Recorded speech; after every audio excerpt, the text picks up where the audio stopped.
সাদা পোলাও একদম কমন পোলাও, সব রাঁধুনিদেরকেই করতে হয়। আজ এমনই একটি ঝরঝরে সাদা পোলাও আপনাদের সঙ্গে শেয়ার করব।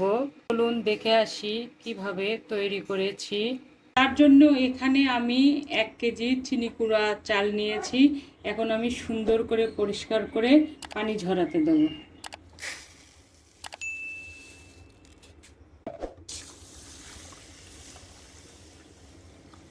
চাল ধোয়া হয়ে গেছে, একদম ঝকঝকে হয়েছে। এরকম করে সাদা পানি বের করতে হবে। এখন আমি চালটা ঝরানোর জন্য একটা ছাঁকনাতে দিলাম। আমি 20 থেকে 30 মিনিটের মতো পানি ঝরিয়ে নেব, এতে করে পোলাওটা ঝরঝরে হবে। বিসমিল্লাহির রহমানির রহিম। চলে এলাম জাস্ট 30 মিনিট পরে। আমার চালের পানি একটুও নেই, একদম ঝরঝরা। তেল দিলাম। আমি 1 কেজি চালের জন্য হাফ কাপ তেল দিলাম। 3-4 টুকরা দারচিনি, 6টা লং, হাফ চামচ সাদা গোলমরিচ, 2 টেবিল চামচ কাঁচা পেঁয়াজ কুচি, 2টা তেজপাতা। ব্রাউন কালার করবো না, হালকা একটু ভেজে নেব যেন পেঁয়াজের কাঁচা গন্ধটা না থাকে।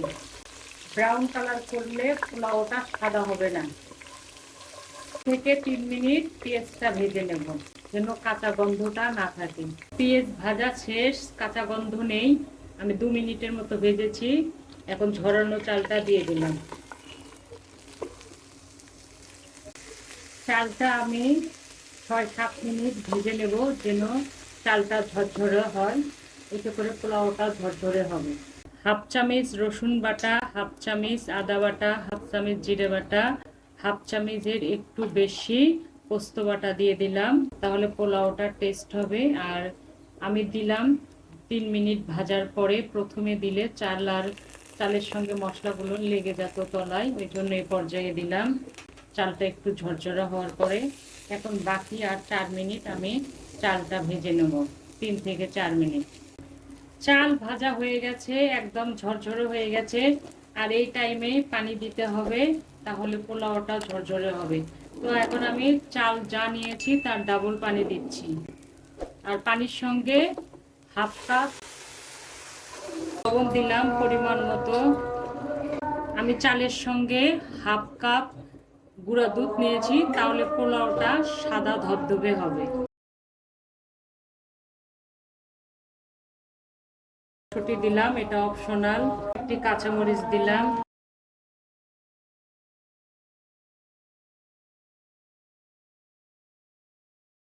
পানিটা শুকে আসা পর্যন্ত অপেক্ষা করব। এলাম, পানি শুকিয়ে গিয়েছে, একটু একটু করে চালের সঙ্গে লাগা আছে। এই পর্যায়ে আমরা জালটা বন্ধ করে দেব, তাহলে পোলাওটা ঝরঝরে থাকবে। আমি 20 মিনিটের জন্য দমে দিলাম। আমি 20 মিনিট পরে ফিরে আসব। ফিরে এলাম 20 মিনিট পরে। এ পর্যায়ে আমি 1 পিঞ্চ জয়ফলের গুঁড়া দিচ্ছি, এতে করে সুঘ্রাণ হবে, খেতে ভালো লাগবে। 1 চামচ ঘি দিলাম, চাইলে একটু বেশি দেবেন। এ পর্যায়ে ঘি দিলেও সুন্দর থাকবে ফ্লেভারটা। এখন একটু নাড়া দেব।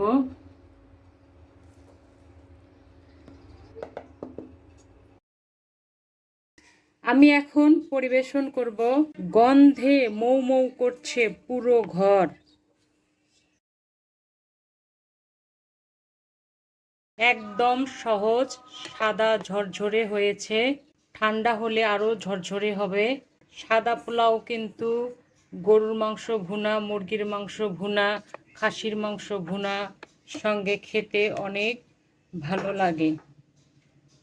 আশা করি আপনাদের ভালো লেগেছে। আর ভালো লাগলে আমার ছোট্ট চ্যানেলটি সাবস্ক্রাইব করে ভিডিওটি লাইক, কমেন্ট, শেয়ার করে আমার সঙ্গে থাকবেন। ভালো খান, সুস্থ থাকুন। ইনশাল্লাহ আবার দেখা হবে। আল্লাহ হাফেজ।